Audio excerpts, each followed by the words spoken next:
It's probably worth stating that what we're trying to create here is something that you can't currently see. It is not possible to see an as reported financial statement going back 10 years.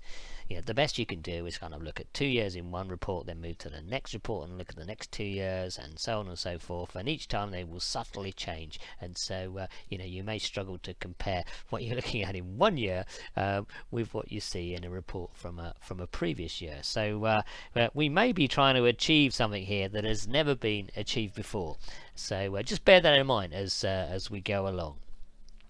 So thinking about as reported, it strikes me that there are essentially 3 dimensions to achieving this.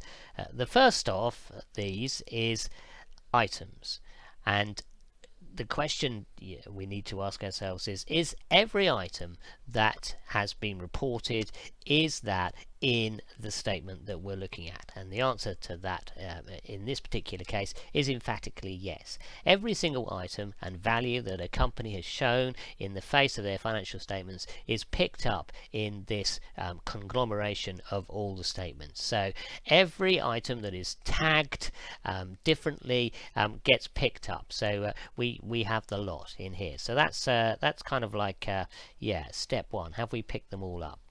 The second dimension is, are they described the same? Are they identical to how the company has described them? And it's worth just looking at that a little bit.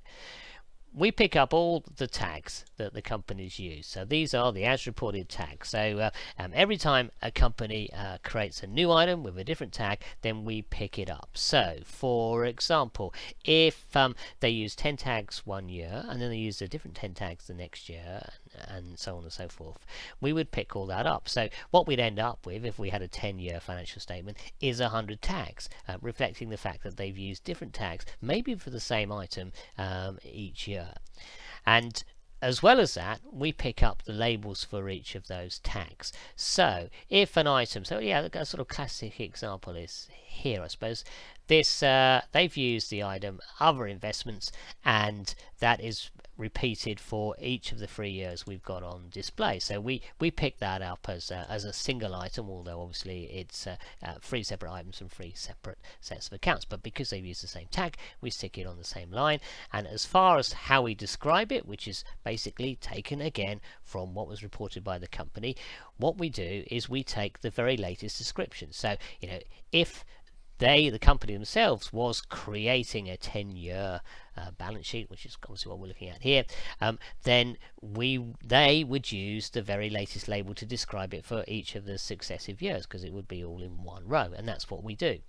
Where you've got items that have only appeared in previous years, so for example we've got an item here that only appeared certainly in the 3 years we're looking at in 2018, what we do is we pick up the label for that year. So essentially what we do is we pick up the very latest label for each item. So yeah, if it was only disclosed in say 2016, that's the label we will pick up. So any sort of previous labels we will discard, just using the very latest view of what the company thinks that item is. So I think again that's pretty much as close to as reported as we can get in terms of the labeling of the items. Now the third component of what we see is how are these items positioned. And because the company has never done this, in terms of it's never tried to produce this over a 10-year period, it is impossible to say exactly how they will be positioned. So we have to make a best guess. We have to imagine how these items might be shown, and so that's what we do. And essentially the rule we use is similar to the labels. Okay, let's take the position from the latest year and use that as our best guess of where this item would appear if the company they themselves created a 10-year version of their latest income statement, balance sheet, etc., etc. So that's what we do over here. This problem is that by doing that and taking the numbering system that the company themselves have used in each of those filings, does mean that things will occasionally end up out of place from where we might want to see them, and so we need a way of fixing that, and that's one of the things we allow here. There's essentially there are two things going on here in terms of what you can change. You can change the way these items are tagged with this standard tag column. Obviously we make a stab at giving you the best tag that we think is available. You may disagree, in which case you can put something else in, or indeed you may come across an extension where there is a requirement to basically improve on the tagging that the company has themselves made because they're using non-standard tags. And the second thing we need to worry about, as I said, is position. That's the other thing we can change. We can move these things around. So for example, short-term investments, well, marketable securities, we might go, well, yeah, these trading securities equity that we haven't seen in the latest 2 years, but we've only seen in 2018, that's probably in the right place. I mean, we might want to put it with this other thing which looks remarkably like it, which is the debt version rather than the equity one, so we could move that down. Now what we can trade on here is one of the beauties of tables in Excel. We can just select a row, like see that when we get the arrow there, picks it up, and then we can just drag it to where we want it to be. So maybe we'll put it above debt. And this is the kind of thing where I was saying about position. If the company was doing it themselves, maybe they put equity underneath debt rather than above it. So we can't second guess what the company would have done. So this is why we kind of give control back to you to decide where you think it should go. And as you can see, it's really simple to do. And similarly with short-term investments, we might go, yeah, well, that looks a bit out of place up there. So again, let's just select that row and then just pick it up or drag it, as it were, and maybe the best place for that will be sitting above other short-term investments. And there you go. And then when you go to save all of your changes, so your extensions and your positional changes, basically when you click on this cell, which is the results table for when you run this query, and then you run it with Alt F5 or whatever, it will basically save not just the tags but the position. So yeah, I guess we should do that. So yeah, let's Alt F5 that, and here we go. As we know, the save is pretty quick, so we'll just wait for that to finish. And if we look more closely at the numbers, we will see that these numbers have changed because instead of 36 items, remember we've added 2 new items, or not added 2 items. 2 items have appeared because we've added an extra year, and so there were a couple of extra items disclosed in 2018. So yeah, there are now 38 items, and that's the reason why you're seeing 38. Basically, it's telling us that it has saved a position of 38 items, which is obviously all the items which are currently in the statement. If you remember, the 0 says there were no errors, and the 1 means that we have changed one tag, which we know all about. It's this reinsurance recoverables. So yeah, that's brilliant. Again, let's just confirm that that has happened by actually refreshing this query, so pulling the data down from the database. So again, Alt F5 once we're in this table, we'll bring it back, and you will see that we don't have these 2 items stuck at the top. They have gone to the correct positions, the positions that we have chosen for them. So we can see that trading securities equity is up there, and short-term investments is down here where we plonked it. And basically what happens with the numbering is that it's all changed. So it's no longer using the numbers that we've extracted from the filings.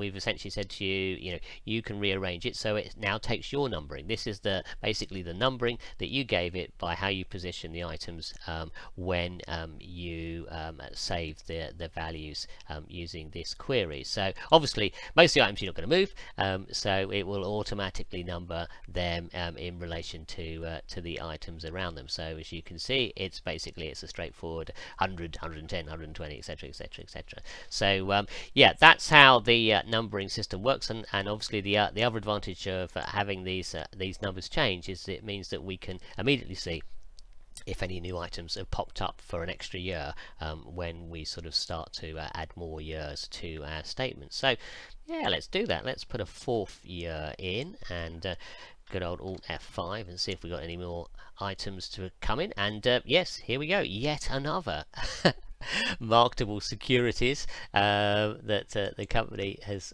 chosen to add. As you can see, a whole bunch of variations. Yeah, if you've seen any of the earlier videos, then I did mention that you just do get a lot of granular variations in insurance companies, so this standard tagging is essential if you want any kind of continuity and the ability to compare across years. So once again, we have another item which has been correctly picked up at the standard level as marketable securities, and we've got it sitting up here. And position wise, yeah, that's probably perfectly satisfactory. It's in the right group, it's at the top. So this number is the number that we picked up from its position within that particular filing, the filing that it appeared in, which was 2017. And as I said, the advantage is where with these lower numbers is that means that we can immediately see, because they will always be at the top, whether there are any new items that we need to think about. It means we can, being there, we can immediately check the tags correct and we're happy with that, and then we can position it where we want to. So yeah, I think that works really well. There was one other thing that I was going to talk about. Oh yeah, just realizing that yeah, obviously what we're doing is we're starting with the latest year, and we are sort of adding sort of more and more historical years. Now you might want to work in reverse, so you kind of yeah, it's a bit more like it would be if we were kind of starting in 2020 and then we were waiting for 2021 to come along. So yeah, you might want to go back to the first year you want to model. So you know, we could be going back to you know, 2012, 2013, something like that. You can set the year that it starts with. Basically it's using the value that's in here, but that value is being fed through from the code sheet, and what it does is it automatically picks it up from information about the filing. So this is the latest filing, so that's the reason why it's showing 2020, which is quite interesting, because it's actually picking up for Argo, simply because we haven't updated this information. So yeah, yeah, they do currently have the same last year end, so that's not a problem. And yeah, we would see what year it was anyway. But so yeah, if we wanted to quickly do an Alt F5 and bring it in, let's make sure we're actually on the right area. You can't click on that as I just did then. You've obviously got to be where the results are, which is Alt F5 here, and as you can see, it's the same year end. Now you can overwrite that, so if for example you wanted to start back in yeah, 2017 for example, let's do that, and let's go to our standard section. As you can see, it's changed the year there, and Alt F5, let's see what we get.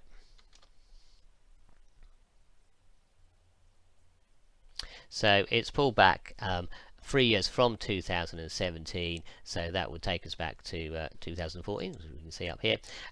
And you can immediately see, because we're dealing with 3 completely different years to the ones we've dealt with, so it just immediately shows us what extra items that we've got to deal with. And in fact, there's an extension there for deferred income taxes. So yeah, there's an obvious tag for that one, so that's something that we could fix quite easily. I'm not going to bother it to do that right now, but yeah, it just shows you how you can build up a coherent set of values going back over 10 years and have complete confidence in those, because you know that you reviewed every single one of them to ensure that they are all correctly tagged and correctly positioned to give what I think is quite a remarkable view, an as reported view of the company going back over a full 10-year period.